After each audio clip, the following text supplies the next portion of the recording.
सबका स्वागत है एक बार फिर। और आप सब लोग लाइव जुड़े हैं सत्संग के लिए। आप सबका बहुत बहुत धन्यवाद। म्यूट कर लें सभी। वीनू जी आप म्यूट कर लें।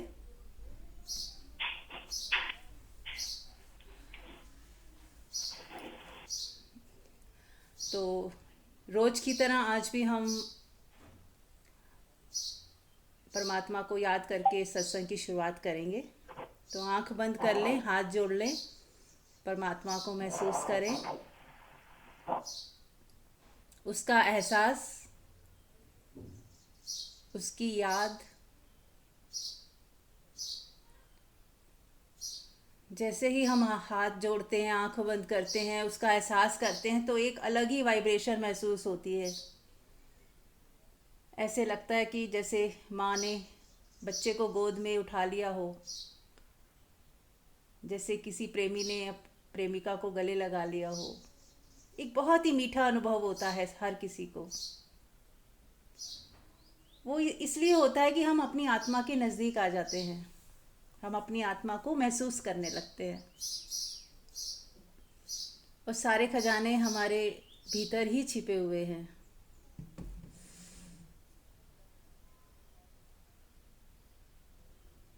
और इस खजाने में क्या खास बात है कि ये खजाना जो हमारे भीतर से हमें जो आनंद और प्रेम की अनुभूति होती है, ये हमारा खुद का खजाना है जो बाहर से डिपेंडेंट नहीं है। ये इसकी खास बात है कि कुछ भी बाहर से हम, कोई कारण नहीं है, कोई बाहर कोई रीज़न नहीं है जिसकी वजह से हमें आनंद मिल रहा है, खुशी मिल रही है। हमारा आनंद हमारे भीतर से ही आ रहा है डायरेक्ट। कोई मीडियम नहीं है यहाँ पे। जब हम हाथ जोड़कर आंख बंद करते हैं, सिर्फ इतना ही करने से, और हाथ जोड़ने से क्या है, ये एक मुद्रा भी है। और हाथ जोड़ते ही ऐसे लगता है कि हम झुक गए। हमारा चाहे सर ना भी झुका हो, हाथ जोड़ते ही हमें ऐसा लगता है कि हमने सामने, यदि कोई किसी को नमस्ते भी करते हैं तो हम अपना प्रेम शो करते हैं, हमारे अंदर विनम्रता आती है। और जैसे दो हाथ एक हो गए, वैसे ही हम ये भी फील करते हैं कि सामने और सामने वाला जो है और मैं एक हैं। वननेस की फीलिंग आती है दोनों हाथ जोड़कर। और एक और बात होती है कि हमारी जो ऊर्जा है वो दोनों हाथ को मिलाते ही एक सर्कल में, वर्तुल सर्कल में वो बहने लगती है। तो बहुत सारे चेंजेस आते हैं एकदम से जब हम हाथ जोड़ते हैं और आंख बंद करते हैं और परमात्मा को याद करते हैं। तो परमात्मा को याद करना भी एक बहाना हो जाता है। एक्चुअली तो हम अपने खुद के साथ कनेक्टेड हो जाते हैं, कनेक्टेड फील करते हैं, स्वयं के साथ हो जाना, स्वयं का बोध, स्वयं से प्रेम, सेल्फ लव, ये सब यही इसीलिए कहा जाता है कि जो खुशी हमें हमारे अंदर से आ रही है उसे हम डायरेक्ट महसूस करें, बिना किसी को माध्यम बनाए, बिना किसी से डिपेंडेंट हुए, बिना किसी के डिपेंडेंट हुए। अभी क्या है, खुशी बाहर से है, कोई बच्चों से खुशी है, कोई प्रेमी प्रेमिका आपस में मिलते हैं तो खुशी का अनुभव करते हैं, या कोई शादी ब्याह है तो खुशी का अनुभव करते हैं, कुछ अचीवमेंट होती है तो खुशी का अनुभव करते हैं। पर वो खुशी के साथ क्या होता है, डर आ जाता है, फियर आ जाता है। और एक दिन वो खुशी धीरे धीरे कम होते होते ख़त्म भी हो जाती है, गायब हो जाती है। और जो आत्मा के तल की खुशी है वो हर वक्त सेम रहती है, बल्कि बढ़ती जाती है, बढ़ती जाती है, और कम तो होती ही नहीं और बढ़ती और जाती है। तो ये इसका बेनिफिट है। और इसके लिए हमें क्या करना है, कुछ भी तो नहीं किया हमने। आंख बंद की, हाथ जोड़े और परमात्मा को याद किया, बस। और एक एहसास जो महसूस हुआ है, बस उसी में बने रहो थोड़ी देर।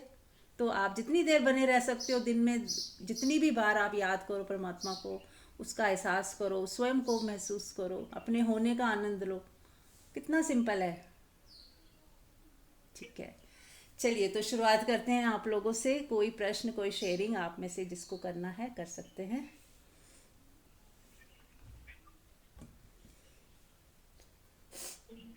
प्रणाम मीरा जी। सबको प्रणाम, प्रणाम। सुप्रिया। हाँ जी, प्रणाम। मुझे इतना सब कुछ अच्छे से समझ आता है, फॉलो भी करते हैं, पर फिर भी पता नहीं कई बार ऐसे हो जाता है कि मन उदास हो जाता है और समझ आती है कि मन उदास हो रहा है और कई बार ही बंदा रो भी पड़ता है। बट फिर मुझे ऐसे लगता है कि क्या हुआ है सुप्रिया, ये क्या था, मतलब इतना आपको समझाते हैं, आपके चारों तरफ इतनी आपको ऐसी सत्संग जैसी ग्रुप्स हैं और आप इतने ऐसे सर्कल में हो, फिर आप क्यों ऐसे उदास हो जाती हो? तो मैं मतलब थोड़ा सा फिर उस चीज को लेके भी परेशान होती हूँ कि वापस डिप क्यों हुआ, और उसके कोई मेजर कारण नहीं होते हैं, बस यही कभी बंदा अकेला फील करता है, कभी सब कुछ होते हुए भी ऐसा लगता है कुछ नहीं है, और फिर वही फिर कभी कुछ आपके प्लान्स होते हैं आप वो नहीं कर पाए तो एक वीकेंड सा वैक्यूम सा हो जाता है, तो फिर वही वो फिर उदासी आती है, वो उदासी को देख रही हूँ, पर वो क्यों आ रही थी उससे मैं उलझ रही थी, तो वो मैं आपसे शेयर करना चाह रही थी कि ये अभी भी ऐसा क्यों है, और अगर है तो मैं उसको आसानी से कैसे एक्सेप्ट करूं, इसको नॉर्मल कैसे मानूं, और इतनी जो अपार ईश्वर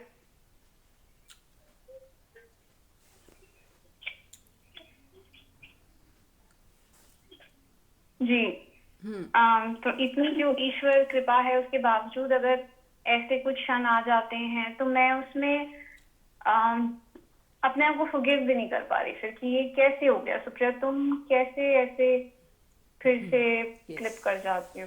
बहुत जी सुंदर, बहुत अच्छा प्रश्न है। ये सभी साधकों के साथ होता ही है कि सब करते हैं, सब समझते हैं और अच्छे से जी भी रहे हैं, फिर बीच बीच में कुछ ऐसा घट जाता है, कोई उदासी आ जाती है या एकदम से फिर हमारा मन बुझ सा जाता है। तो क्या करें? मैम एक चीज बोलूं मैं? हाँ जी, बिल्कुल बोलें। हाँ मैम, ये कह रही थी मैं कि कभी कभी क्या होता है हमारे बॉडी में चेंजेस भी आते हैं, जैसे एज के हिसाब से। जैसे हम मेनोपॉज या प्री मेनोपॉज स्टेज में पहुंचते हैं तो हमारे बॉडी में जो हार्मोनल चेंजेस आते हैं उसकी वजह से भी इंसान थोड़ा डाउन फील करता है, डिप्रेस होता है, उसको बहुत एंग्जाइटी अच्छा। होती है, ये सब चीजें। क्योंकि जब हमारा जो फीमेल हार्मोन है वो सिक्रीट होना जब कम हो जाता है तो बॉडी अपनी जो बॉडी है अलग अलग तरह से लेती है। किसी को साइकोलॉजिकली इफेक्ट करती है, किसी को मतलब ऐसे बॉडी, मतलब जैसे कोई ये क्या बोलते हैं एसिडिटी हो गई या इस फॉर्म में इफेक्ट करती है। ये भी एक रीजन होता है, ये मूड स्विंग्स या ये जो भी होता है, कभी अच्छा लगना, कभी रोना आना, कभी ये। हाँ, पर उसमें जो आप जैसे सिखाते हो कि उसको मेडिटेशन करो, ये उससे बहुत फर्क पड़ता है। बट फिर भी बॉडी में तो चेंजेस तो आता ही है, हार्मोनल चेंजेस, उसकी वजह से थोड़ा बहुत तो इफेक्ट रहेगा ही। But the only thing is कि हम बड़ी जल्दी उससे निकल जाते हैं, जो आपकी जो प्रैक्टिसेस है जो हम करते हैं। बहुत ही आई डोंट नो, सुंदर। मतलब नहीं नहीं, कहाँ तक आपने सही हूँ। बहुत अच्छा बोला, बहुत ही अच्छा बोला। देखो, उन्होंने बहुत अच्छा बोला है कि उन्होंने कहा कि ये होगा ही, है ना। तो एक तो हार्मोन्स रीज़न है, दूसरा अटैचमेंट रीज़न है, तीसरा हम कुछ ना कुछ एम लेके चल रहे हैं और वो एम पूरा नहीं हो रहा है। कुछ चाहते हैं, शरीर अभी इतना भी ओल्ड नहीं हुआ है कि सब कुछ छोड़ छाड़ दिया जाए। जैसे अगर आपकी पर्टिकुलर बात की जाए तो अभी आप बहुत ही यंग हैं, तो बहुत सारी आकांक्षाएं भी हैं, थोड़ा कोई चाहिए भी, कोई पार्टनर भी चाहिए, बहुत सारी चीज़ें हैं जो अगर हमें फुलफिलमेंट नहीं हो रही है तो कहीं ना कहीं उदासी आना ये नेचुरल है। पहले तो इसको समझे कि बॉडी लेवल पे ये चीज़ें यदि होती हैं तो ये कहीं ना कहीं नेचुरल है। अब हम आत्मिक लेवल की बात करें तो वही जैसे अनुराधा जी ने कहा कि यदि हम ये सब ध्यान कर रहे हैं, सत्संग सुन रहे हैं, तो बहुत जल्दी इससे बाहर आ जाते हैं। अगर हम उस तरफ ध्यान देंगे तो हमें कुछ उदासी फील होगी संसार में और अपनी कमियों में, या हमें जो नहीं मिला, जो हमारी इंद्रियों की चाहते हैं, है ना, हमारी इंद्रिय बॉडी है, बॉडी की सेटिस्फेक्शन है ना, हर लेवल पे अगर वो नहीं हो रही है पूरी तरह से ठीक से, तो कहीं ना कहीं हमें ऐसा कुछ कमी महसूस होती है। अब अगर हम उसी तरफ सोचेंगे, वही चाहेंगे, तो वो चीज़ बढ़ती जाएगी, उदासी और बढ़ेगी और ऐसा लगेगा यार कुछ नहीं है, फ्रस्ट्रेशन सी लगेगी। लेकिन जैसे ही हम सोचते कि नहीं, मुझे इस पे उदास नहीं होना है, आ गई उदासी, पहले तो उसे कंडेम नहीं करे, स्वीकार करे कि ये होता है, हम सब ह्यूमन बीइंग्स हैं और हमारी बॉडी जब तक है, मन जब तक है, बाहर इंद्रियां खुल रही हैं और अभी हम इतने एनलाइटेंड नहीं हुए हैं कि बिल्कुल इंद्रियां अंदर की तरफ मुड़ चुकी हैं, तो अभी ये चीज़ ऑन ऑफ होता रहेगा। और हमें एक चीज़ ध्यान रखनी है, कंडेम नहीं करे कि अरे ये क्यों हुआ, अभी तक क्यों हो रहा है, अभी भी हमें समझ नहीं आई, अभी भी हम उसी दिशा में आगे बढ़ रहे, ऐसा कंडेम किए बिना जब हम कहते हैं ना कि शिकायत नहीं करनी, तो शिकायत अपने लिए भी नहीं करनी। हो गया, उदासी आ गई, वो अपने आप आ जाती है, कई बार आप चाहते भी नहीं हो और आप पाते हो कि आप उदास हो बिना कारण, ऐसे लग रहा है कि आज उदास है हृदय, अंदर कुछ बुझा बुझा सा फील होता है कई बार। तो उसको बस देखें कि हाँ हो रहा है, पर ये मैं नहीं हूँ, मैं इससे अलग हूँ, ऐसा जाने, साक्षी भाव में रहें कि मैं इससे पृथक हूँ। और आप, अगर आप कभी आप एक्सपेरिमेंट करना कि अगर आप बहुत उदास हो, आप म्यूजिक लगा के डांस करो उसी उदासी के अंदर ही, कर पाओगे आराम से। उदासी चाहे बनी रहे, जाए या ना जाए, ध्यान ही मत दो, आप डांस करो, खूब हंसो, मुस्कुराओ, कोई कुछ अच्छा करो जिसमें आपको अच्छा लगता है, मज़ा आता है, कुछ भी क्रिएटिविटी करना शुरू कर दो उसी उदासी में। हम क्या करते हैं, उस उदासी में डूबने लगते हैं, उसी उदासी को ख़त्म करने की कोशिश करते हैं। वो कहते हैं ना, अंधेरा है तो आपने अंधेरे को दूर करने के लिए कोशिश नहीं करनी, आपने दिया जला देना है या लाइट जला देनी है, रोशनी कर देनी है, अंधेरा अपने आप गायब हो जाएगा। तो आपने कुछ ऐसा करना है, जैसे नाचना हो गया, गाना हो गया, किसी से बात हो गई, कोई डिस्कोर्स सुन लिया, सत्संग सुन लिया, कुछ पॉजिटिव किया। कुछ पॉजिटिव करने से आप देखोगे उदासी धीरे धीरे धीरे धीरे अपने आप हील हो रही है, अपने आप वो उदासी गायब होती जा रही है। ठीक है, तो कंडेम नहीं करना है, जो है जैसा है स्वीकार है। अब हमें अपना गियर बदलना है, उस दिन हमने बात की थी गियर बदलने की, तो हमें गियर बदलना है और तुरंत कुछ और दूसरी एक्टिविटी करें। एक तो ये है। दूसरा, हो सकता है उदासी का कोई रीज़न हो। अब ये उदासी आई तो क्यों, मान लो कि कोई बच्चे को लेके उदासी आ रही है, बच्चा आपका कहना नहीं मान रहा है या दूर चला गया, तो मेरे अंदर ये उदासी का कारण यदि मेरी अटैचमेंट है, तो पहले तो मैं उस अटैचमेंट पे भी काम करूं कि मैं अटैचमेंट जो है यही दुख का कारण है, तो मुझे इस मोह से बाहर आना है। तो अपने को, ये जो अपने मेरे हमारे अंदर ममता होती है, माँपना होता है, और अपने बच्चे को अपना इतना अपना मान लेते हैं, दूसरे किसी बच्चे के लिए वो चीज़ नहीं है, पर अपना बच्चे के लिए कितनी ज़्यादा ममता होती है, मोह होता है। तो इस चीज़ से हमें इसको क्रॉस करना बहुत ज़रूरी है, नहीं तो हम इसी पे अटक जाएंगे, हमारी एनर्जी यहीं पे ही रह जाएगी और मृत्यु तक भी हम वहीं पे रह जाएंगे, अटके रह जाएंगे। तो इसको क्रॉस करना बहुत ज़रूरी है। तो उसके लिए ही है ध्यान, साधना, सत्संग, ये सब उसी के लिए कि हम ज़्यादा बच्चों पे फोकस ना होकर, अपने स्पाउस हो या अपने पेरेंट्स पे फोकस ना होकर, अपनी आत्मा की तरफ बढ़े आगे। जितना ध्यान हम अपने साथ अपने लिए करेंगे, उतना उधर से ध्यान थोड़ा हटेगा तो बैलेंस हो जाएगा। अब अतियों पे जी रहे हैं हम, अति ध्यान कर रहे हैं, उन लोगों का अति ज़्यादा फोकस हो गए हैं। तो अभी बैलेंस करने के लिए खुद पे ध्यान ले आओ, खुद के साथ रहो, क्रिएटिविटी करो, एंजॉय करो, अपनी लाइफ को देखो, जियो। तो धीरे से जब उनका उस तरफ से ध्यान हटेगा तो ऑटोमेटिक बैलेंस आना शुरू हो जाएगा, उदासी भी हटने लगेगी। दूसरा है कि एक और बहुत बड़ा रीज़न होता है उदासी का कि हमें लगता है कि हमारे बच्चों को ना कोई कष्ट नहीं होना चाहिए, कोई दुख दर्द होना ही नहीं चाहिए, कोई विपदाएं आनी ही नहीं चाहिए, कोई संघर्ष उन्हें होना ही नहीं चाहिए, सब कुछ सुरक्षित, उनको हम सुरक्षा में रखना चाहते हैं हर समय, मतलब उनको बचाने की कोशिश करते हैं, रिस्क नहीं उठाने देते, जहाँ जरा सा भी खतरा हो जाने नहीं देते। तो वो बच्चे थोड़े से, मतलब उन्होंने जिया ही नहीं, सीखा ही नहीं, वो कैसे बनेंगे बड़े होके? वो बिल्कुल डरपोक दब्बू से बच्चे, डिसीजन ना लेने वाले, हर समय डरे डरे रहने वाले, कोई रिस्क उठा नहीं सकते, ऐसे बच्चे बन जाएंगे, क्योंकि हमने उन्हें फुल खिलने ही नहीं दिया। ऐसे जैसे कोई कली को किसी ने कैप पहना दी हो, अब तू खिल ही नहीं सकती, अब तू बस कली ही रह जा, तो वो नहीं, या आप किसी को पिंजरे में ही बंद कर दिया कि तू बहुत सुरक्षित रहेगा। पिंजरा कितनी सुरक्षा देता है, कोई उस पक्षी को खा नहीं सकता, उसको कोई खाने पीने की चिंता नहीं करनी, सब कुछ दे दिया जाता है। पर जो पक्षी जो उड़ सकता था अब वो उड़ नहीं सकता। वो जो एक खुले आसमान पे उड़ता था, तो क्या ये ऐसी सुरक्षा बहुत बढ़िया है कि हम बस उस पक्षी को पिंजरे में रख लें, सब उसका ध्यान रखें, खाना पीना सब देते रहें, और वो पक्षी बेचारा पिंजरे में बस बंद के, जरा से कितना छोटा पिंजरा होता है और उसी में ना वो उड़ सकता है ना हिल सकता है। और कुछ समय बाद यदि आप उड़ाने चाहोगे तो उड़ेगा भी नहीं, क्योंकि उसे लगेगा बस यही, वो भूल गया उड़ना। अब उसके अंदर इतना डर आ गया उस पक्षी के अंदर कि अब वो उड़ना नहीं चाहता, वो वापस आ जाएगा पिंजरे से, पिंजरे में ही आना चाहेगा। अब उसे डर लगता है उड़ने में। अब वो खुले आसमान में जीना उसके लिए बहुत मुश्किल है, क्योंकि हमने उसे जीने ही नहीं दिया।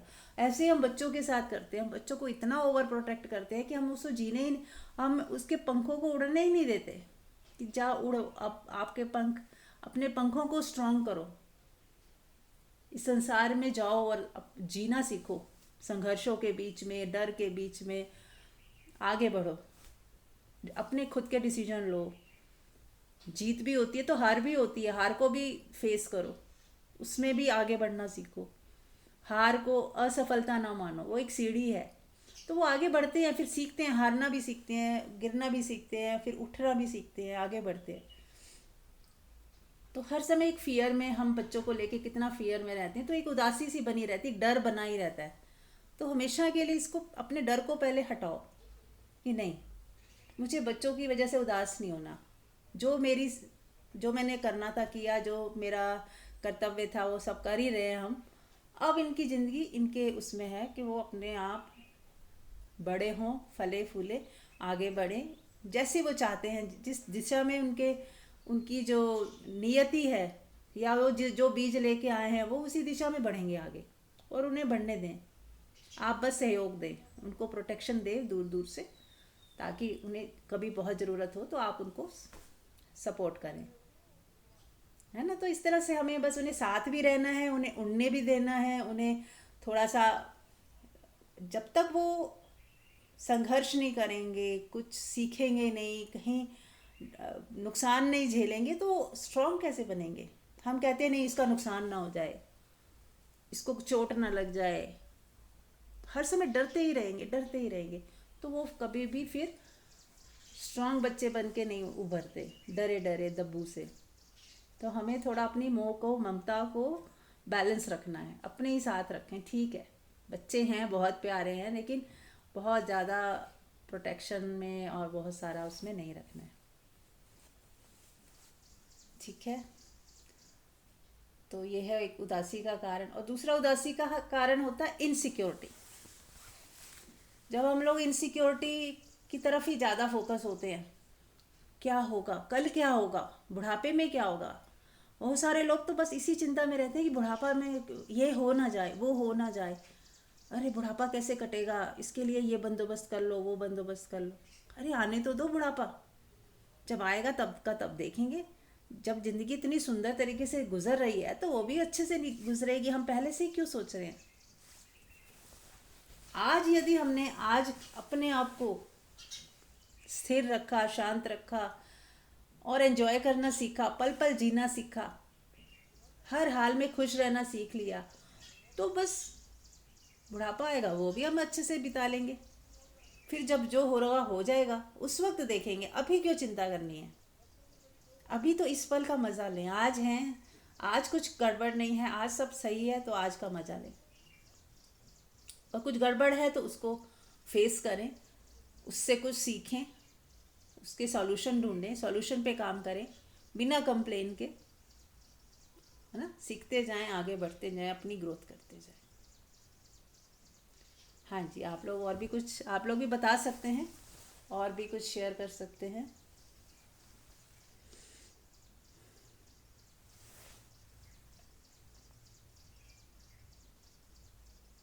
ये उदासी का एक रीजन मेरे को भी जो समझ में आता है, लोनलीनेस भी होता है। हाँ बिल्कुल। कभी कभी हम बड़ा लोनली फील करते हैं तो हमारे अंदर सैडनेस आ जाती है, चाहे हमारे कितने भी लव्ड वंस हैं, लेकिन हम कहीं ना कभी जरूर लोनलीनेस फील करते हैं। हमें लगता है कि जो भी हमारे रिलेशनशिप्स हैं वो लोग अपनी लाइफ में बिजी हैं, वो हमारे साथ टाइम स्पेंड नहीं कर रहे। तो तो वो लोनलीनेस जो होती है वो भी हमें पता नहीं लगता कि ये हमारे को कब सैडनेस में चेंज हो जाती है। तो लोनलीनेस की फीलिंग को अवॉइड करने के लिए तो आपने जैसे बताया ही है, बहुत सारी चीजें हैं कि अपने क्रिएटिविटी को जिंदा रखें, अपने साथ टाइम स्पेंड करना सीखें, क्वालिटी टाइम जो भी हमारे को करना अच्छा लगता है। और उस जो लोनलीनेस हमें फील हो रही है तो देखें ये लोनलीनेस जो है ये किस चीज में है, कहाँ पर है ये। तो देखेंगे तो लोनलीनेस जो है वो मन की एक आदत है। मन को एक आदत ये पड़ गई है शुरू से ही कि हम छोटे होते हैं तो हमें अपने पेरेंट्स से बड़ी अटेंशन मिलती है, फिर जब हम बड़े हो जाते हैं तो फिर हमारी जो रोल्स होते हैं वो चेंज हो जाते हैं, फिर हम बड़े ऑक्यूपाइड हो जाते हैं अपने बच्चों की अपब्रिंगिंग में, अपने स्पाउस के साथ। तो फिर एक टाइम ऐसा आता है कि सब कहीं ना कहीं दूर दूर हो जाते हैं, या वो फिजिकली भी दूर नहीं होते तो पास होते हुए भी वो अपने अकॉर्डिंग ही जी रहे होते हैं अपना। उन्होंने जो उनका लाइफस्टाइल है वो बिल्कुल डिफरेंट होता है।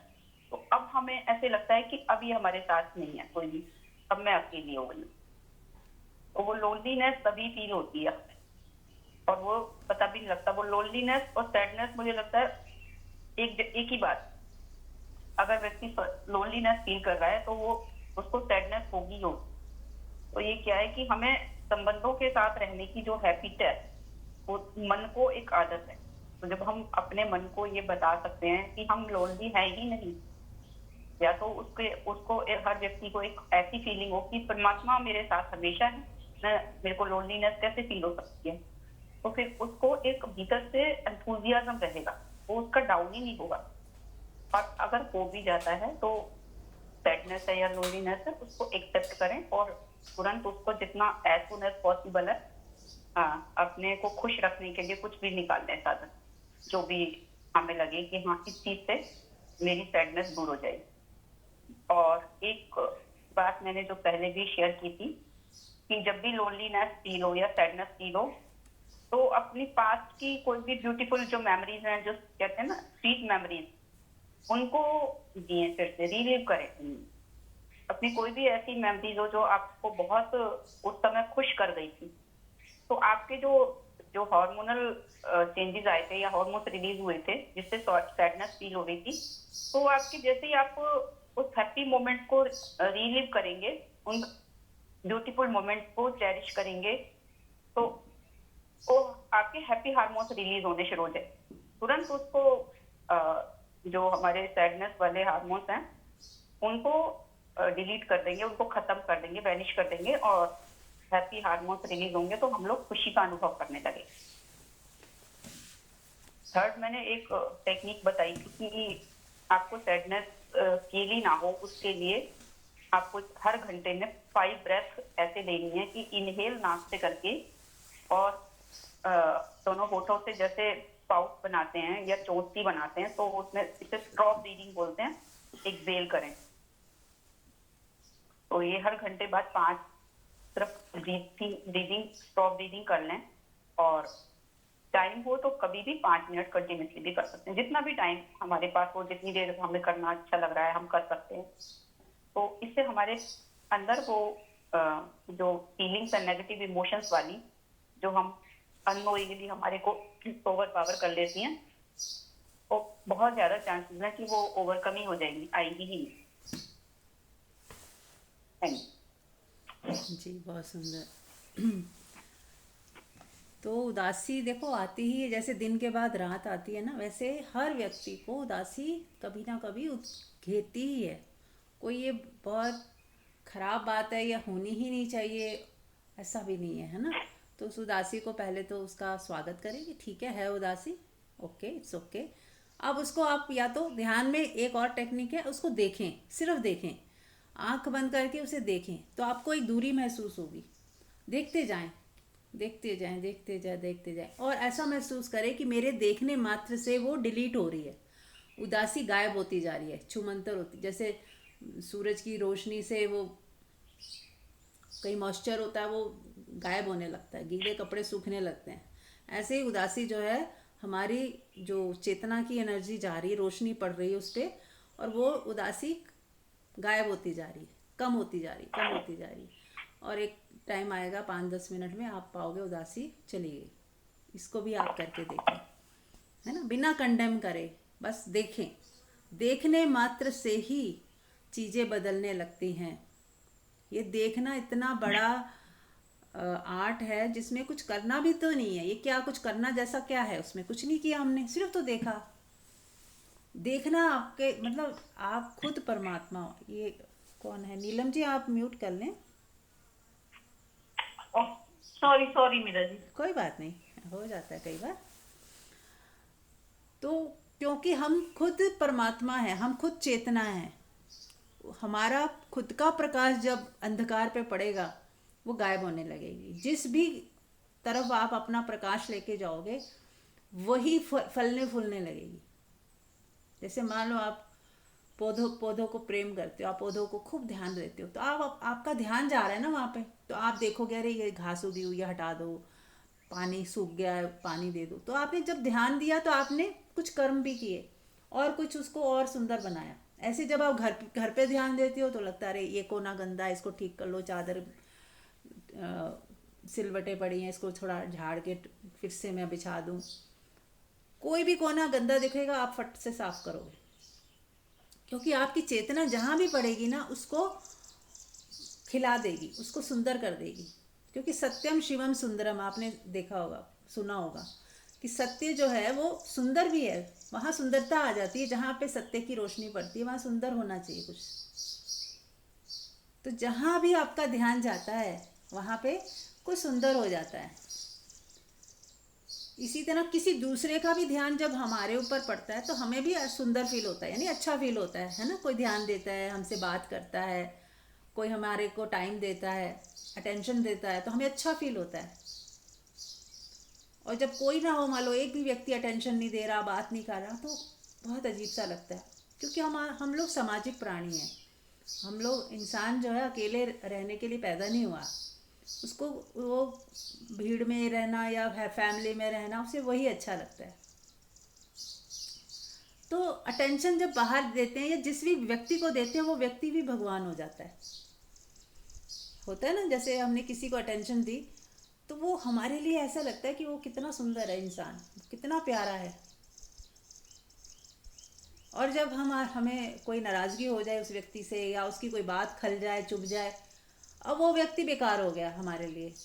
अब वही व्यक्ति है पर आप ध्यान नहीं दे रहे, तो अब आपको कोई मतलब नहीं उस व्यक्ति से। आप जब तक ध्यान दे रहे थे वो आपको बहुत अच्छा लग रहा था। बस ऐसे ये ध्यान की ताकत ऐसी है जो बहुत कुछ बदल देती है। तो हमें ध्यान लगाना भी आना चाहिए, ध्यान हटाना भी आना चाहिए बाहर, और अपना ध्यान भीतर लगाएं। अपनी उदासी को देखें, अपने अकेलेपन को देखें, अपनी इनसिक्योरिटीज़ को देखें। क्या है इनसिक्योरिटी? देखूं तो सही। क्या है डर? क्या हो जाएगा ज़्यादा से ज़्यादा? जब भी कुछ ऐसा हो ना, एक प्रश्न जरूर अपने आप से पूछो कि क्या हो जाएगा ज़्यादा से ज़्यादा। मैं तैयार हूँ, हो जाए जो होना है हो जाए, मैं चिंता नहीं करूँगी, मुझे परेशानी नहीं रखनी अपने मन में। मैं इस पल में जीना चाहती हूँ, इस पल में जीऊँगी, जो होगा देखी जाएगी। अभी तो नहीं हुआ ना, और जो होगा वो परमात्मा की तरफ से, यदि जो होना ही होगा, जो मेरे लिए उचित होगा, बस वही होगा। तो सरेंडर भाव थोड़ा सा रखते हुए, अपनी इनसिक्योरिटीज़ को देखते हुए इनसिक्योरिटी में जीना शुरू करें कि है इनसिक्योरिटी पर मैं जीऊँगी। नए का चुनाव करें। हम लोग इनसिक्योरिटी के डर से क्या होता है, पुराने में ही, पुराना क्योंकि नॉन होता है तो हम पुराने को ही पकड़ के रखते हैं, नए के लिए हम खुले नहीं होते। जैसे पिंजरे वाला ने उदाहरण दिया था, ये वो पक्षी नए के लिए ओपन नहीं हो पा रहा अब, क्योंकि इतने सालों तक पिंजरों में रहे। ऐसे ही हम लोग इंसान भी बहुत समय तक यदि एक फैमिली में रहते हैं, बहुत सिक्योरिटी में रहते हैं, तो हम कुछ नए को एक्सप्लोर करने में डरते हैं, किसी नई जगह जाने में डरते हैं, कोई नए आदमी से मिलने से डरते हैं। कुछ हो ना जाए, ज़माना इतना ख़राब है, ये इतना दिमाग में भरा हुआ है, कुछ हो ना जाए, कुछ हो ना जाए। तो हमें थोड़ा हिम्मत करके, यदि हम सच में चाहते हैं कि उड़ें, हमारे पंख हों, हम कहीं भी आ जा सकें बिंदास, कुछ भी कर सकें बिंदास, तो थोड़े इस डर को पीछे रखते हुए, डर के बावजूद आगे बढ़े कि देखूंगी क्या होगा, क्या होगा, ज़्यादा से ज़्यादा कोई बात नहीं, हो जाए। उसके लिए तैयार होके मन में कि हो जाए जो होना है, पर मुझे जाना है तो जाना है, मुझे इस पिंजरे से बाहर निकलना है, खुद को मुझे स्ट्रांग बनाना है, खुद को मुझे अब अपने डोर जो अपने अपने हाथ में लेनी है, अपने पतंग की डोर। ये नहीं कि कोई दूसरा ही कोई काट के चला जाता है हमारी पतंग, कोई हमारे पतंग को उड़ा रहा है और हम उड़ रहे हैं, कहीं इधर जा रहे हैं, कभी उधर जा रहे हैं। तो अपने हाथ में अपनी गाड़ी के, कहते हैं ना, ड्राइविंग सीट पे बैठें, खुद अपनी गाड़ी चलाएं और बिंदास जिएं। जो होना हो ही जाना, मृत्यु तो एक दिन निश्चित है ही, यूं भी सब एक दिन छूट जाने वाला है, लेकिन आज है जो अच्छे से जिए, खुल के जिए, बिंदास जिए, तो आप पाओगे ये उदासी, अकेलापन सब गायब हो गया। हम जी नहीं पा रहे ना, घुट घुट के जीते हैं, बिल्कुल डर डर के जीते हैं, तो उदासी बहुत पकड़ती है। बिंदास जियोगे तो ये उदासी उदासी बहुत हद तक ठीक हो जाएगी। फिर आप अपनी आत्मा को जीने लगोगे। जब जहाँ थोड़ी सी आप हिम्मत करते हो ना, खतरों से खेलते हो, थोड़ा बावजूद डर के थोड़ा कुछ ऐसा करते हो जिसमें आपको हिम्मत चाहिए, तो आप आत्मा में जीने लगते हो, आपकी आत्मा स्ट्रांग बनती है, आप अपनी आत्मा के नज़दीक जाने लगते हो। क्योंकि डर कहाँ था? मन में। और आपने जब हिम्मत रखी तो आप आत्मा के नज़दीक आ गए। अज्ञात में थोड़ा सा छलांग लगाई आपने, तो आप आत्मा के नज़दीक जाओगे। पिंजरे को थोड़ा छोड़ा आपने, आत्मा के नज़दीक गए। वो कहते हैं ना, जब आप अननोन में जाते हो तो आप अलर्ट हो जाते हो। और ध्यान में हम क्या सिखाते हैं? अलर्ट हो जाओ, अवेयर हो जाओ। पर जब हम अननोन में जीना शुरू करते हैं तो हम अलर्ट रहते ही हैं, क्योंकि पता नहीं कल क्या हो जाए, इस अगले क्षण क्या हो जाए। हर समय एक खतरा बना रहता है, और उस खतरे की वजह से अलर्टनेस रहती है। और इतना कुछ दाव पे लगा होता है, तो लगता है कि पल पल जी लो, पल पल जी लो, ये क्षण अभी तो है, कल हो ना हो, है ना। तो थोड़ा हमें बिंदास जीना भी सीखना है। ठीक है, और कोई प्रश्न क्लियर हुआ सबको? कुछ पूछना है, शेयर करना है, कर सकते हैं।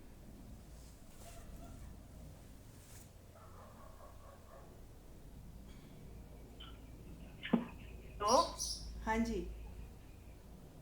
जी नमस्ते जी। मुझे एक उदासी का कारण एक ये भी समझ आता है कि भी जब हमारा रिजल्ट हमारे अकॉर्डिंग नहीं मिलता तो भी हमारा मन उदास हो जाता है। जैसे कोई भी काम कर रहे हैं, वो सोच के कर रहे हैं ये हो जाएगा, नहीं होता तो भी हमारा मन उदास हो जाता है। तो ठीक है पॉइंट।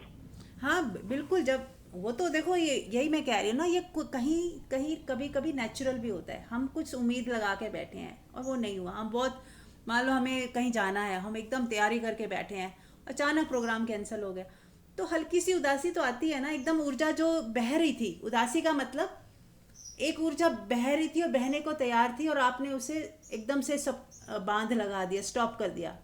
वो ऊर्जा को समझ नहीं आ रहा अब क्या करूं। वो तो पूरा प्लान करके बैठी है कि अरे यहाँ जाऊंगी, ये करूंगी, ये होगा। वो ऊर्जा को थोड़ा सा हम जब स्टॉप करते हैं तो एकदम से ऊर्जा जो स्टॉप होती नहीं है, वो थोड़ा सा उदासी सी आ जाती है। उसको सेटल होने में टाइम लगता है थोड़ा। ऐसे ही हम कोई रिजल्ट थी, हमें सोच के बैठे थे बड़ा अच्छा रिजल्ट आएगा, और बाई चांस रिजल्ट उतना अच्छा नहीं आया, है ना। तो वो जो एक खुशी सी बनी हुई थी, उमंग थी, एक्सपेक्टेशन थी, वो थोड़ी श्रिंक होती है। तो फिर थोड़ी देर में वो नॉर्मल हो जाएगी। तो ये होता है और फिर नॉर्मल भी हो जाता है, तो उसमें गलत कुछ नहीं है। ये नेचुरल चीज़ें, प्रकृति की बनाई हुई चीज़ें हैं। ये ऐसा खेल चलता रहेगा। पर इसके बावजूद हमें तुरंत, मान लो उदासी आई, कोई चीज़ आपकी पूरी नहीं हुई, तुरंत गियर बदलना है, तुरंत गियर बदलना नहीं। ठीक है, अब कैंसिल तो हो गया प्रोग्राम, अब मुझे क्या, आराम से मैं शांति से बैठूं, ध्यान करूं, अपने जो कई चीज़ें पेंडिंग है उनको करना शुरू कर दो। कुछ नहीं तो रिलैक्स करो, आज का दिन कुछ और नया ही करें, कुछ आप काम नहीं करने तो कुछ भी करें कि आज मैं रिलैक्स रहूँगी, आज कुछ और फिर सोच लें कि और क्या किया जा सकता है, और क्या बेटर ऑप्शन है। तो जिस तरह का मूड है उस हिसाब से मूड को चेंज करना भी अब आपके हाथ में है। फिर मैंने वही बताया, डांस करो, नृत्य करो। डांस और स्माइल करना ये इतनी अच्छी दो चीज़ें हैं। हंसना शुरू करो, स्माइल करना शुरू करो, और तुरंत वापस आ जाओ कि नहीं, मुझे उदास तो नहीं होना, नहीं हुआ मेरे अकॉर्डिंग, अब मैं कुछ कर तो सकती नहीं हूँ। उदास होना और कंप्लेन करना दो चीज़ें होती है। तुरंत कंप्लेन आती है जिसकी वजह से प्रोग्राम कैंसिल हुआ, या जो हमारी उम्मीदों पे खरा नहीं उतरा। आपने अपने सर्वेंट को कोई काम दिया था, उसने नहीं किया, भूल गया, वो आपका नुकसान भी हुआ थोड़ा बहुत, तो आप एकदम से गुस्सा भी आता है, कंप्लेन आती है, पर तुरंत अवेयर हो जाओ, नहीं मुझे ना तो गुस्सा करना है ना कंप्लेन करनी है। होना था हो गया, जो हो ही गया मैं उसको अब और ज़्यादा ख़राब नहीं करूँगी। देखो, हमें दो चीज़ें देखनी पड़ेगी, एक तो हुआ, एक हम उसको कंप्लेन करके और ख़राब कर रहे हैं। जैसे एक तो थोड़ा सा तो फटा था, मैंने और फाड़ दिया। जैसे जरा सा कपड़ा कहीं फट गया था, रफू हो जाता, लेकिन हम क्या करते हैं, उसे और फाड़ देते हैं। तो ऐसी कोई सिचुएशन ख़राब हुई थोड़ी सी, अब हम और ख़राब कर देते हैं, चिल्ला के, रो के, कंप्लेन करके, किसी को ख़राब बोल के। मतलब सारा कुछ गड़बड़, 5% गड़बड़ हुई थी, हम उसे 50% कर देते हैं, सोच सोच के, बोल बोल के। तो तुरंत 5 को तुरंत 1 पे लेके आए, 3 पे लेके आए, 4 पे लेके आए। कम करना है, हमें बढ़ाना नहीं है। हमें ये विवेक होना चाहिए कि अब अगर मैं चिल्लाऊंगी, बोलूंगी, ब्लेम करूंगी, शिकायत करूंगी, तो उसमें किसी का भला नहीं है, और मैं अपना ही मूड खराब कर रही हूँ, और ज़्यादा खराब कर रही हूँ। तो क्यों ना मैं उसमें स्वीकार भाव, तुरंत स्वीकार भाव ले आए कि इट्स ओके, इसमें कोई भला होगा, हो सकता है इसमें ही कोई भला छिपा हो, कुछ मेरे को सीखने के लिए शायद हुआ, या मेरा कोई एग्ज़ाम है कि मैं इस सिचुएशन में क्या रिएक्ट करती हूँ कि नहीं करती, शांत रहती हूँ कि नहीं रहती, ये मेरी परीक्षा ही हो शायद। मैं इस घटना में कैसा रिस्पॉन्ड कर रही हूँ, क्या रिएक्शन दे रही हूँ, या शांत बैठी हूँ, कितना दुखी हुई या नहीं हुई, ये मेरी परीक्षा चल रही है। तो अब आपके पास चॉइस है कि आप उसको किस तरह से हैंडल करते हो। तो तुरंत गियर बदलें, तुरंत उदासी की तरफ, कंप्लेन की तरफ ना जाकर शांति की तरफ, माफ़ करने की तरफ, लेट गो करने की तरफ, और फिर से मूड ठीक करके हंसना है, नाचना है, मुस्कुराना है, और पल पल जीना है होश पूर्वक। यही है होश पूर्वक जीना। हम कहते हैं ना, होश में जीना, होश में जीना। तो शुरू में समझ ही नहीं आती थी ये होश में जीना क्या मतलब। यही है होश में जीना कि कोई सिचुएशन आई है, अब उसको हम शांति से हैंडल कर पा रहे हैं होशपूर्वक, या फिर बेहोशी में दुखी हो रहे हैं, कंप्लेन कर रहे हैं और दूसरे को ब्लेम दे रहे हैं। तो यदि हम ब्लेम दे रहे हैं, शिकायत उठा रहे हैं, तो हम बेहोशी में जी रहे हैं। और यदि होश बना रहा तो आप जागे रहोगे कि नहीं, इस तरफ तो नहीं जाना, मुझे शांत रहना है, सुकून में रहना है, और प्रेजेंट मोमेंट को ख़राब नहीं करना, और इसी में जीना है खुश होकर। बस इतनी बात, इतनी अवेयरनेस रखनी है, कितनी जरा सी बात है कि नीचे की सीढ़ी में नहीं जाना, ऊपर ही उठना है। तो धीरे धीरे आप पाओगे, बहुत सरल होता है। शुरू में हो सकता है मुश्किल लगे, पर आपने अगर 10-20 बार कर लिया, 10-20 बार ऐसी सिचुएशन आई कि आप बिल्कुल गुस्से में आ सकते थे, आप नहीं आए, आप दूसरे को ब्लेम दे सकते थे, आपने नहीं दिया, कुछ ऐसी सिचुएशन थी कि माफ़ किया ही नहीं जा सकता था, पर आपने माफ़ कर दिया, तो समझ लीजिए फिर बहुत आसान हो जाएगा। फिर आपका वो स्वभाव ही ऐसा बन जाएगा कि आपको कोई भी सिचुएशन दुखी कर ही नहीं सकती। हाँ जी, अब आप लोग कुछ कह सकते हैं।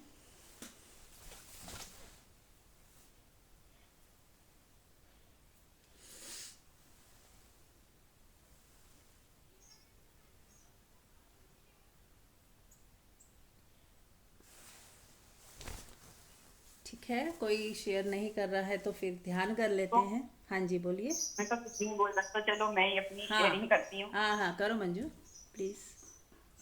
जब भी ये नेगेटिव इमोशंस मुझे पकड़ी हैं तो मैंने हर बार पाया है जिम्मेदार मैं ही हूँ। तो मेरा ना सबसे बड़ा जो लाइफ का अचीवमेंट है वो यही है इस प्रकार स्पिरिचुअलिटी का, कि मुझे ये समझ में आया कि जो भी सब कुछ हो रहा है उसके पीछे मैं जो मैंने पुरानी लाइफ जी थी उसमें दूसरे को मैंने हमेशा जिम्मेदार ठहराया। मेरे हर्ट का कारण दूसरा है, मेरी उदासी का कारण दूसरा है, मेरी इनसिक्योरिटी का कारण दूसरा है। और लेकिन सब चीजों का कॉज मैंने जब अपने अंदर पाया कि मैं ही जिम्मेदार हूँ और मुझे अपने ऊपर ही काम करना है, और मैंने हर चीज को एक एक करके फेस किया। मैंने अपने आप को ही स्ट्रॉन्ग किया कि नहीं, मुझे इनसिक्योरिटी को भी एक्सेप्ट करना है, उससे भी मुझे ओवरकम करना है। मुझे लोनलीनेस फील होती है तो उसके पीछे क्या कारण है, मैंने इन सारी चीजों को एक्सट्रीम पे जिया।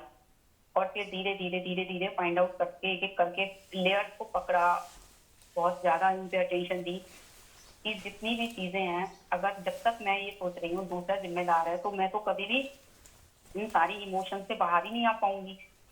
लेकिन जब ये समझ में आया कि अगर मैं कुछ भी आज भी अगर इन इमोशंस में जी रही होती हूँ, नेगेटिव इमोशंस में जो मैं नहीं चाहती, नेगेटिव इमोशंस वो हैं कि जो हमें अच्छी नहीं लग रही होती, जब भी मेरे पास ऐसा मोमेंट आता है तो मेरी कभी भी एक फिंगर आउटसाइड नहीं होती, अपने अंदर ही मैं टटोलती हूँ उसका कारण क्या रहा है, क्या क्या चल रहा है मेरे भीतर, मैं क्या चाहती हूँ, मैंने क्या एक्सपेक्ट कर लिया किसी से, क्यों मेरे अंदर ये इमोशन आ रही है। तो वो जब इंट्रोस्पेक्शन किया तो करते करते करते करते हर चीज का आंसर आता चला जाता है कि ये मेरा मोह है या इनसिक्योरिटी है या मेरा दूसरे से कोई एक्सपेक्टेशन है, फियर है, वही है, कुछ भी है। तो ये सारी चीजें ओवरकम ऐसे ही होती हैं कि खुद पे ही ध्यान जाना शुरू हो जाता है कि मैं ही जिम्मेदार हूँ और मुझे अपने को ही इस चीज से अलग करना है, इन सब सारी इमोशन से मुझे कैसे ओवरकम करना है। तो वो सारी होने लगती हैं, होती चली जाती है। तो यही मैंने अपने एक्सपीरियंस के हिसाब से मैंने आपको शेयर किया है कि सब चीजों की रिस्पॉन्सिबिलिटी अपने ऊपर ही लेंगे। दूसरे से पहले तो बाहर जो हमारी ब्लेम करने की आदत है वहां से हम खत्म करेंगे, क्योंकि हम दूसरे से एक्सपेक्ट कर रहे हैं तो हम खुद भी गुलाम बने हुए हैं और हमारी कहीं ना कहीं चाहत है वो हमारा गुलाम होता है, वो हमारे इच्छा के हिसाब से जिए। लेकिन जब हम किसी को फ्रीडम देते हैं तो उसमें हम भी फ्री हो जाते हैं। हमें लगता है कि ठीक है, वो अपनी जिंदगी अपने हिसाब से जी रहे हैं तो हम भी तो जी सकते हैं अपनी जिंदगी अपने हिसाब से। और पहली बात तो जब हम किसी की लाइफ में कोई इंटरफेयर नहीं करते तो हमारी लाइफ में भी कोई इंटरफेयर नहीं करता मोस्ट प्रोबेबली। और फिर भी कोई करता है तो किसी की भी इंटरफेयर को हम क्यों एक्सेप्ट करें। हम बोल्डली कह सकते हैं कि आप बताइए, आप हमारे को इंटरफेयर करने वाले, आपका हक कैसे है, हमने तुम्हारी लाइफ में कैसे कोई इंटरफेयर किया है तो बता दीजिए। अगर आपको हमसे कोई प्रॉब्लम है तो बता दीजिए। अगर एक्चुअल में है तो हम उसे अपने ऊपर ही काम करें कि हाँ, मैंने इनको कहीं बाउंड करने की कोशिश की है, मैं ही इनके मोह में बंधी हुई हूँ। और अगर इंटरफेयर फिर भी वो कर रहे हैं तो हमारे पास कहने के लिए है ये आंसर कि जब मैं किसी को अपने हिसाब से जीने के लिए कंपेल नहीं कर रही तो मेरे ऊपर भी मेरा पूरा हक है, मैं भी अपनी मर्जी से जीऊँ। ये मेरा एक्सपीरियंस। बहुत सुंदर, बहुत ही सुंदर। तो देखिए, हमारा जीवन ही हमें बताएगा कि क्या करना है। हम जीवन से ही सीखें। जितना हम सही अपने जीवन की घटनाओं से सीख सकते हैं, अपने जीवन में क्या चल रहा है उसमें ही हमें मक्खन निकालना है। उसी में हमें थोड़ा देखना है कि कहाँ विष है, कहाँ अमृत है। क्या करके मैं विष बना देती हूँ, क्या करके वही चीज़ अमृत बन सकती है ना। तो अपने जीवन को ही सुंदर बनाते चले जाएंगे, बैलेंस लाइफ जीते चले जाएंगे। माफ़ करना, लेट गो करना, इंटरफेयर ना करना, दूसरे को फ्रीडम देना और खुद भी फ्रीडम से जीना। ना किसी को गुलाम बनाना है ना बनना है, ना किसी पे जुल्म करना है ना जुल्म सहना है ना। और ना जोर जबरदस्ती किसी पे करनी है, ना किसी को करने देनी है। ये एक पॉइंट भी मैं डिस्कस करूँगी कि कभी भी जोर ज़बरदस्ती ना करें किसी से भी, पॉजिटिव नेगेटिव कैसी भी, है ना। तो वही फ्रीडम है कि हम दूसरे को फ्रीडम दें, स्पेस दें। जैसे रेप की बात की जाती है तो वो जोर ज़बरदस्ती सिर्फ सेक्स के मामले में है, नहीं, कहीं भी हम जोर ज़बरदस्ती कर रहे हैं वो रेप ही कर रहे हैं हम किसी का। तो इस चीज़ का विशेष ध्यान दें कि हमें जोर ज़बरदस्ती नहीं करनी, किसी को बलपूर्वक अपने चीज़ों को मनवाने की कोशिश नहीं करनी, चाहे वो बच्चे ही हों। अब वो बच्चे जब बड़े हो गए हैं तो अब हमें उनको बलपूर्वक अपनी बात कहनी, रखवानी, या तुझे मानना चाहिए, हम बड़े हैं, तुझे हमारे बात सुननी ही चाहिए। तो ये ज़बरदस्ती नहीं करनी, ज़बरदस्ती करना ही गलत है। कोई प्यार से सुन रहा है, मान रहा है, बहुत अच्छी बात, ना माने कोई बात नहीं, हमें ज़बरदस्ती नहीं करनी है ना। तो ये पॉइंट भी बहुत ज़रूरी है। अगर अपने आंख बंद करके देखें कि क्या मैं अपने जीवन में कहीं लोगों के साथ ज़बरदस्ती वाला व्यवहार तो नहीं है मेरा। और होता कब है, हम सोचते हैं हम बहुत अच्छा कर रहे हैं किसी के लिए, तब हम ज़बरदस्ती करते हैं। और तो और खाने में भी ज़बरदस्ती खिलाएंगे, मेहमान आ जाए तो वो मना करता ही जाएगा कि और नहीं खाना, और नहीं, उसकी थाली में डालते ही चले जाएंगे कि नहीं और खाओ और खाओ। और हम उसका ख्याल नहीं रख रहे कि वो कैसे खाएगा, हम ख्याल ये रख रहे हैं, म्यूट करें सुनीता जी, हाँ, हम ख्याल ये रखते हैं कि हमारी मेहमान नवाजी में कोई कमी ना हो, हमने देखो कितना अच्छी तरह उसको खिलाया पिलाया। तो ये नहीं होना चाहिए, ज़बरदस्ती कहीं ना हो। हमें दूसरे को फुल स्पेस दें, उसका भी समझे कि वो क्या चाहता है, सामने वाला क्या चाहता है और कितना चाहता है हमसे। यदि वो चाहता है कि हम उसके पास बैठें तो इसका मतलब नहीं कि पूरा दिन ही बैठ गए, या वो चाहता है कि हाँ वो टाइम स्पेंड हो, पर इतना नहीं कि वो लिमिट ही क्रॉस कर दे हम। तो हमें अपनी लिमिट्स को भी पहचानना है और दूसरे की लिमिट और दूसरे की स्पेस को भी हमें एक्नॉलेज करना चाहिए कि हाँ, अगर सामने वाला भी अपनी स्पेस में रहना चाह रहा है और एक टाइम के बाद वो हमें चाहता है कि हम ना जाएं उसके पास, तो हम ना जाएं। इसमें बुरा मानने वाली कोई बात नहीं है, हमें भी तो स्पेस चाहिए होती है, वैसे सामने वाले को भी चाहिए। तो हमें इस तरह से थोड़ा सा अपने आप को भी दोनों तरफ रखते हुए कि यदि मैं उस जगह होंगी तो कैसा लगेगा। दूसरों के साथ वैसा व्यवहार करो जैसा हम खुद अपने लिए चाहते हैं, है ना। तो हम शायद दूसरों को ज़्यादा अच्छे से समझ पाएं, इसलिए ये कहा गया। पर ऐसा नहीं कि कोई नियम है कि हमें वही करना है। हमें ये भी देखना है कि दूसरा भी क्या चाहता है। हम अपने लिए जो चाहते हैं, जरूरी नहीं है कि दूसरे को वो चीज़ अच्छी लगे। मान लो मुझे तो इस चीज़ में कोई फ़र्क नहीं पड़ता, तो मुझे लगेगा दूसरे को भी फ़र्क नहीं पड़ेगा, हो सकता है उसे फ़र्क पड़ता हो। तो हम ये हर जगह फिट नहीं, हर समय नहीं फिट कर सकते। हमें ये देखना है कि दूसरा क्या चाहता है, उसकी खुशी किस में है। तो ये पूरी तरह से फिट नहीं बैठती कि दूसरों के साथ वैसा व्यवहार करो जैसा तुम अपने लिए चाहते हो सकता है तुम तो थोड़े में भी कि तुम्हारा काम चल जाए, तो तुम दूसरे को भी थोड़ा दोगे क्या? उसको तो ज़्यादा चाहिए तो उसको ज़्यादा देना पड़ेगा। मेरा 2 रोटी से पेट भरता है तो क्या उसको भी 2 रोटी से पेट भरेगा? हो सकता है वो 4 रोटी से पेट भरे। या मेरा 4 से भरता है तो हो सकता है उसका 2 में भर जाता हो, तो मुझे 2 ही देना उसको, नहीं तो वो मुश्किल में पड़ जाएगा।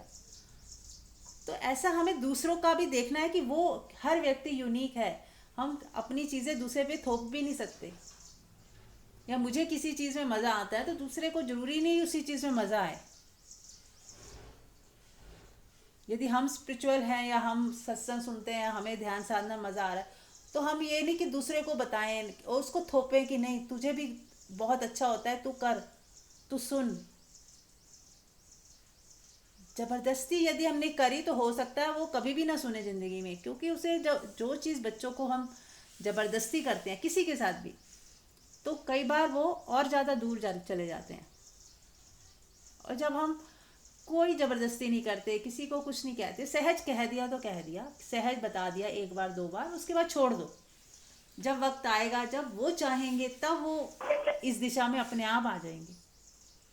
तो हमें दूसरों का भी देखना है कि वो क्या चाहते हैं, हमें जोर जबरदस्ती किसी कीमत पे नहीं करनी। हाँ जी,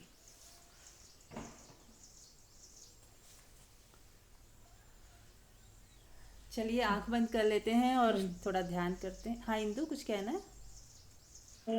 मुझे एक चीज याद आ रही थी, जैसे अभी इमोशंस की बात चल रही थी, तो मुझे लग रहा था कि हाँ, हम कई बार इमोशनली इतना हर्ट हो जाते हैं, तो एक बार कई बार मन करता था पास्ट लाइफ कराऊं, पास्ट लाइफ कराऊं।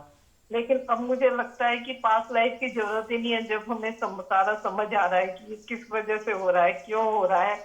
तो एकदम से ना अपने आप ही सब इमोशंस में मतलब एक तरह से ठहराव सा आता जा रहा है, इस तरह से कि ना तो हम अब उत्तेजित होते हैं एकदम से, ना हम एकदम से वो होते हैं कि नहीं ये क्यों हो रहा है हमारे साथ, या हमने ऐसा क्या कर दिया। और पहले तो हम भगवान से भी कहते थे हे भगवान हमने क्या कर दिया, ये सब ये क्या है, हमसे गलती हुई है। लेकिन अब सारा तो समझ आ रहा है ना, तो एक तरह से शांति है इस चीज के लिए कि हाँ ठीक है, जो हो रहा है ठीक है सब कुछ।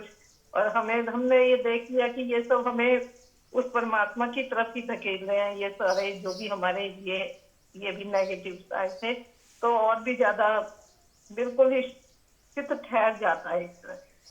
बिल्कुल बिल्कुल, हर नेगेटिव चीज़ हमें पॉजिटिव की तरफ धकेल रही है ना। वैराग्य आता है हमारा, संसार से वैराग्य जब आने लगता है तो भी हम परमात्मा की तरफ आगे बढ़ते हैं। नहीं तो हम इन्हीं संसार में ही खो के रह जाएं, इसी संसार में ही हम फंसे रह जाएं, जहाँ वहाँ दुख मिलता है, पीड़ा मिलती है, हमारे अकॉर्डिंग नहीं हो रहा, हमें कोई कुछ, जहाँ हम सोचते हैं हमें कुछ मिलेगा, कुछ नहीं मिल रहा। जिन रिश्तों को हम इतना मान सम्मान दे रहे हैं वहाँ से भी कुछ नहीं मिल रहा। तो मान सम्मान देना बंद नहीं करना है, लेकिन पहचानना है कि है कुछ नहीं, रखा कुछ नहीं। जो उम्मीदें हमने लगाई थी, एक्सपेक्टेशन लगाई थी, वो गलत है। हमें कुछ मिलने वाला नहीं है। हाँ जो है वो ठीक है, सेवा भाव है, प्रेम है, पर कुछ मिल जाएगा या मिल सकता है, वो भावना जब खत्म होती है तब यू टर्न आता है। तब हम परमात्मा की तरफ बढ़ते हैं, खुद की तरफ बढ़ते हैं कि जब कहीं कुछ मिलने वाला ही नहीं है, कोई कुछ दे ही नहीं सकता मुझे, तो क्यों भागना, क्यों इतनी परेशान होना, क्यों उम्मीद लगाना। फिर जिसके पास कुछ है ही नहीं उससे कैसे उम्मीद रखें कि वो हमें ये दे देगा। हम मान लो किसी से प्रेम चाहते हैं, वो नहीं दे रहा, अब उसके पास प्रेम होना भी तो चाहिए, वो प्रेम उसके पास है ही नहीं, वो कहाँ से दे देगा।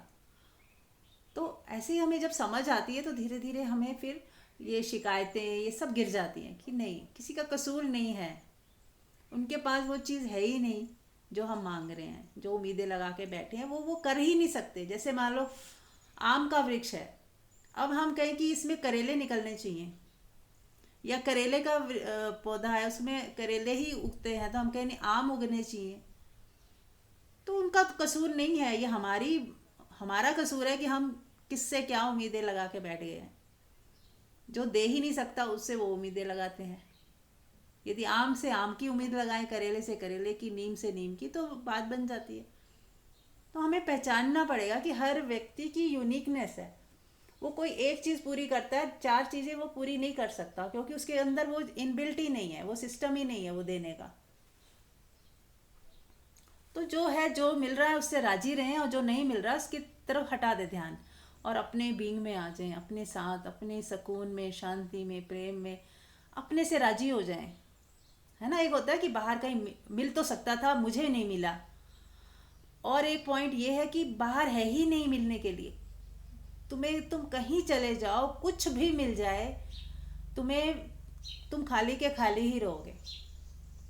आपने सेलिब्रिटीज़ की कई न्यूज़ सुनी होगी, उन्होंने आत्महत्या कर ली, या उनका एंड कितना ख़राब जाता है, बंद कमरे में घुट रहे हैं, मर रहे हैं, सड़ सड़ के मर रहे हैं। तो क्यों, वो तो इतने बड़े सेलिब्रिटीज़ थे जिनको देख के हम सोचते हैं वाह ये तो कितने आगे हैं, हम तो कितने पीछे हैं। और उनका अंत कैसा होता है, जब उन्हें कोई पूछता नहीं, उनका एक टाइम पीरियड होता है, उसके बाद कोई नहीं जब पूछता, तो वो एकदम डिप्रेशन में चले जाते हैं। तो क्योंकि वो बाहर से एनर्जी ले रहे थे, अब बाहर से एनर्जी मिलनी बंद हो गई तो वो खाली के खाली। बल्कि और ज़्यादा खाली हो जाते हैं, पहले से ज़्यादा और अंधकार हो जाता है।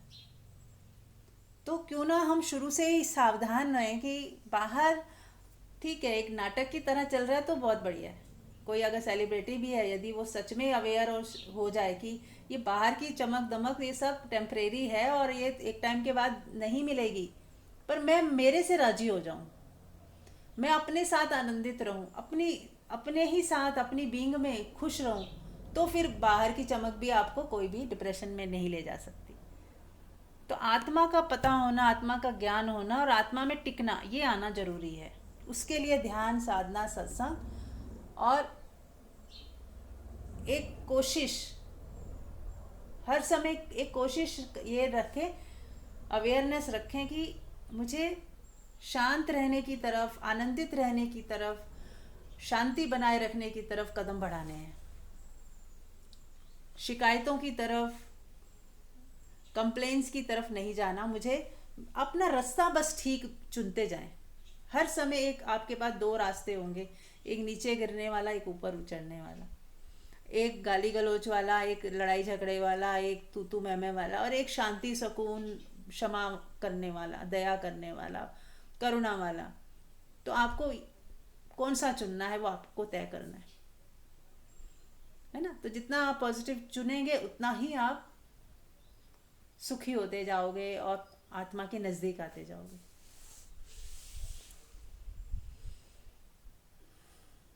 ठीक है, तो चलिए ध्यान कर लेते हैं 5-10 मिनट। आंख बंद कर लें।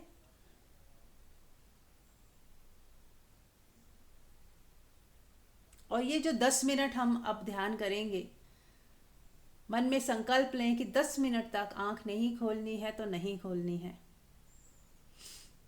अभी हमारी स्थिति ऐसी बनी हुई है कि हम तुरंत ध्यान में जा सकते हैं, तुरंत आत्मा को महसूस कर सकते हैं, उसमें टिक सकते हैं, शांत हो सकते हैं। ये 1 घंटा हमने यही इसी बात के लिए सुना कि हम ध्यान कर पाए, आत्मा में टिक पाए। और अब 10 मिनट यदि हम नहीं बैठ पाएंगे तो खो देंगे, ये मौका खो देंगे। तो 10 मिनट तक किसी ने आंख नहीं खोलनी है, बने रहेंगे इसी अवस्था में, अपनी आत्मा में आनंदित, प्रेमपूर्ण होकर बैठे रहें और अपने होने का मजा लें।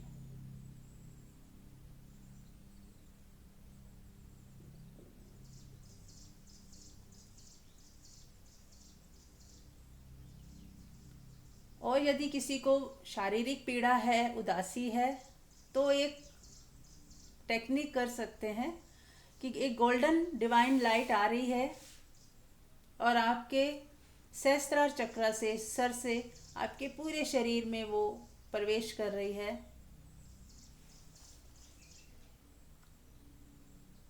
महसूस करें डिवाइन लाइट को कि आपके शरीर के अंदर divine light, divine golden light, golden जैसे सूरज की खिली धूप होती है, तेज धूप, गोल्डन, वैसा कलर आप महसूस करें कि डिवाइन हीलिंग पावर आपके भीतर प्रवेश कर रही है। और जहाँ जहाँ उदासी है, नेगेटिविटी है, दर्द है आपके शरीर में कहीं भी, सब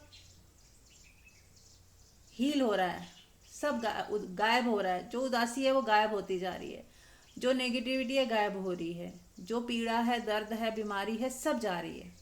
महसूस करें।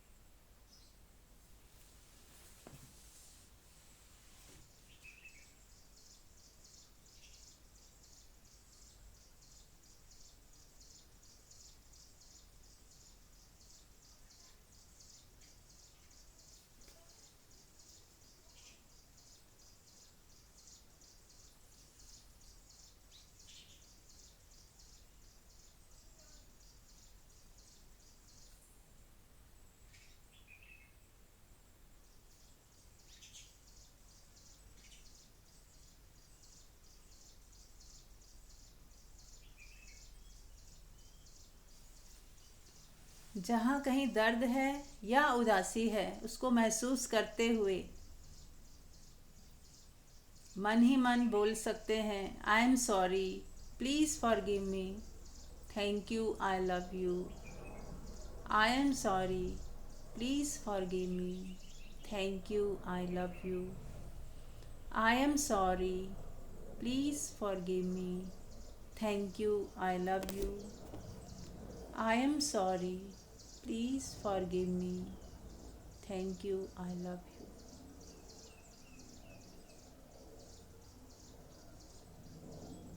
दोहराते जाएं मन ही मन, और गोल्डन लाइट को भी अपने भीतर उतरता हुआ महसूस करते जाएं कि लगातार डिवाइन एनर्जी आपके शरीर में प्रवेश कर रही है और आपकी सारी उदासी, सारी नेगेटिविटी सब गायब हो रही है। जैसे शॉवर के नीचे हम नहाते हैं, वैसे ही डिवाइन पावर से हम नहा रहे हैं और वो सारी गंदगी को बहा के ले जा रहा है।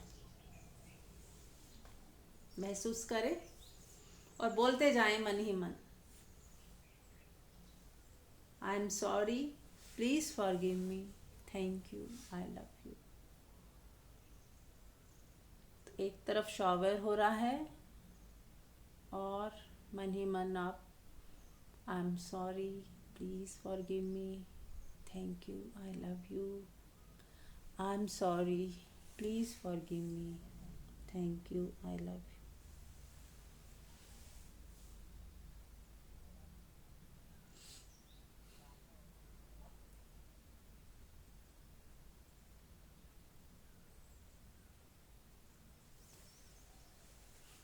चेहरे पे प्रसन्नता लेके आए।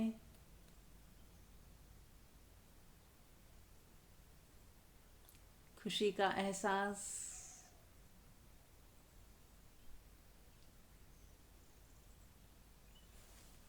आप प्रेम और आनंद से भरते जा रहे हो।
पूरा शरीर प्रेम की ऊर्जा से भरता जा रहा है। महसूस करें आपका रोआ रोआ खुश है, स्माइल कर रहा है। महसूस करें कि बहुत सारे स्माइलीज आपके तरफ बढ़ते हुए आ रहे हैं और बारिश के रूप में आप पर बरस रहे हैं।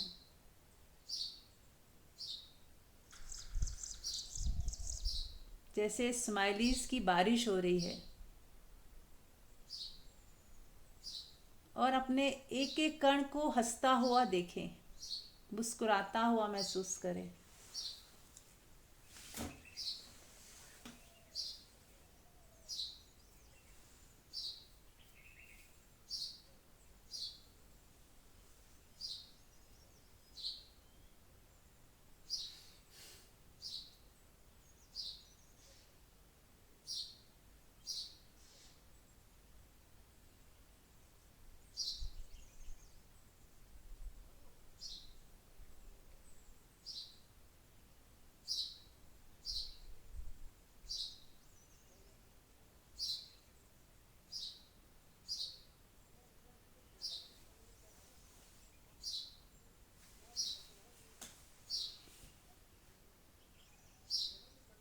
अब आप अपने फैमिली मेम्बर्स को मुस्कुराता हुआ देखें कि आपके साथ वो भी मुस्कुरा रहे हैं।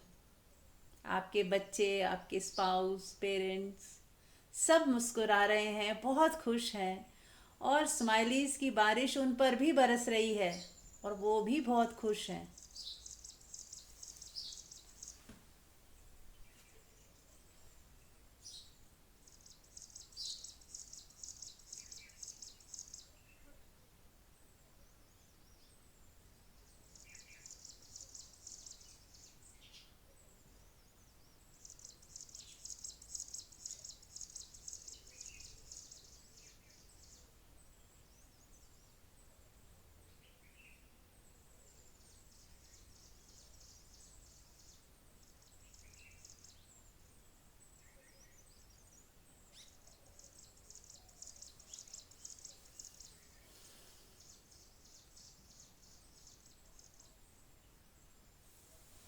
सभी मुस्कुरा रहे हैं, नाच रहे हैं, आनंदित हो रहे हैं। पूरा परिवार बहुत खुश है, महसूस करें।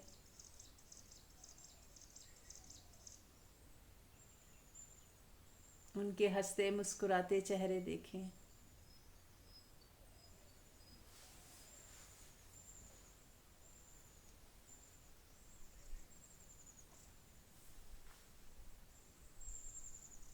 अब हम पूरे विश्व के लिए मंगल कामना करेंगे।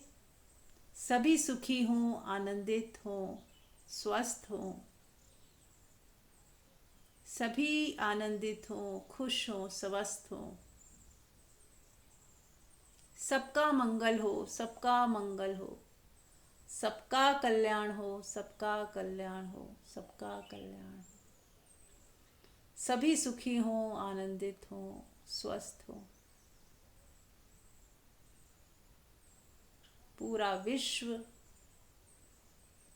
शांति और प्रेम से भर जाए। प्रत्येक व्यक्ति को प्रत्येक व्यक्ति का विवेक जागृत हो। सबका कल्याण हो, सबका कल्याण हो, सबका कल्याण। बने रहें इसी अवस्था में जब तक चाहें। Thank you.